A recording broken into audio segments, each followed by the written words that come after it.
безусловно, разговор в кругу столь серьезных государственных мужей и дам наверняка должен принести пользу развитию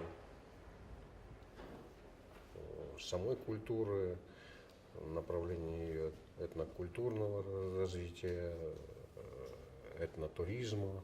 И все это в пользу, безусловно, развивающихся сегодня проектов и реализуемых проектов курортов Северного Кавказа. Но в целом, мне кажется, будет еще ряд конкретных предложений, которые находятся в стадии разработки, и они принесут быстрый и ожидаемый нами результаты и эффект.